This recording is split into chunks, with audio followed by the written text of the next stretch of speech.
Hey, how's it going, guys? Markel here, back with another video. And I want to pick it back off something Bobby D talked about, and I want to bring him on live once this situation gets better in Cebu.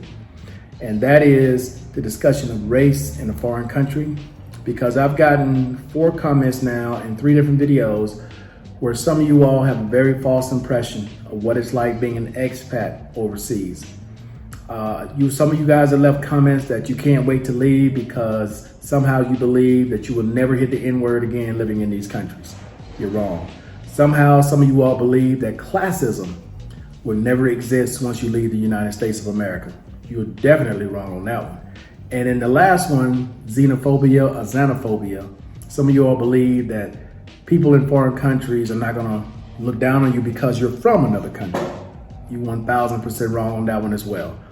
So in the upcoming video, whenever Bobby D's situation with electricity and internet service gets back to normal, this is a conversation I want to have with him, Love and Freedom, and one other person that's in a different country, so they can tell you about their experiences. So I will give you just a short summation of my experience here in Medellin, Colombia, because if you think you're never going to hear the N-word, unless you're in a mountain hut, you're in a small barrio out nowhere where they barely get internet service, you're going to hear it in popular destinations.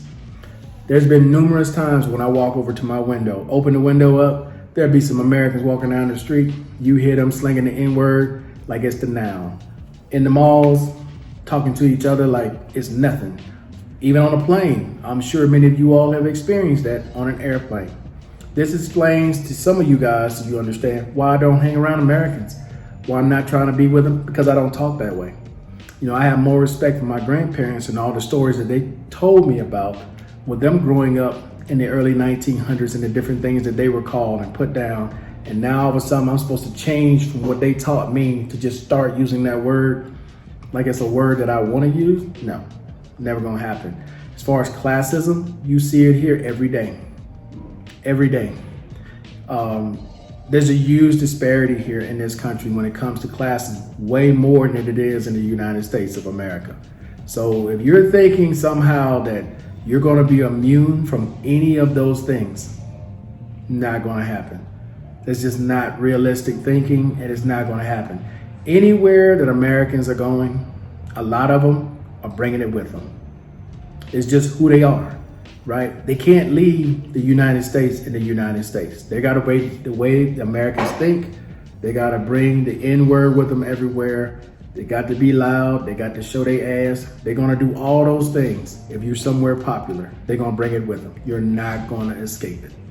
Regardless of where you go, unless you're going somewhere that's not frequently visited by a lot of people, or again, you're in some mountain hut, or you're in some small town where there's barely any people are, you're going to hear it, you're going to experience it. Here, just like in the United States, all right?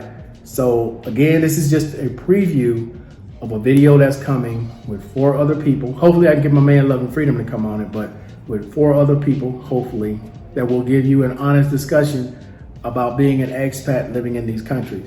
Because some of you all, it's a fantasy. Some of you guys have a real fantasy when it comes to leaving the US, living in other countries, and thinking that somehow this is a magic bullet to relieve all of your issues. And I don't care what country you go to.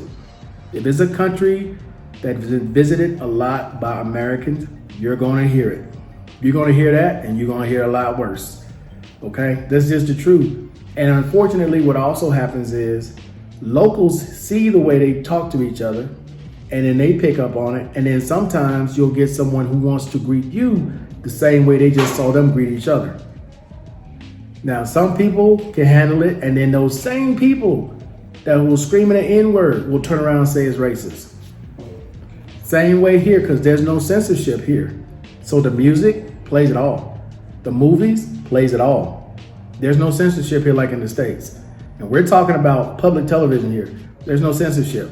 So if it's a song on the radio that's slanging the N-word, you're going to hear it all. Same with a movie, slanging the N-word, you're going to hear it all. So don't come thinking somehow you're going to be immune to all that. You're fooling yourself. But that's going to be in an upcoming video, guys. So hopefully you guys will stay tuned for that. Any comments or questions, please leave them below.